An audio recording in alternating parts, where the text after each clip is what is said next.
Region, Government of Meghalaya from the state's own budget has sanctioned close to 50 crores now.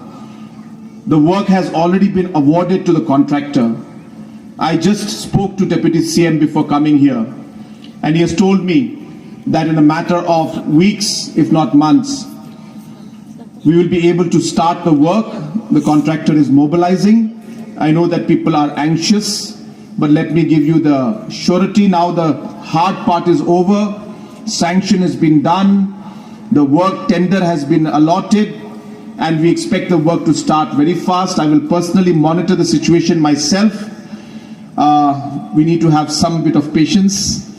Patience is important in life, but we will now ensure that this particular road is completed at the earliest.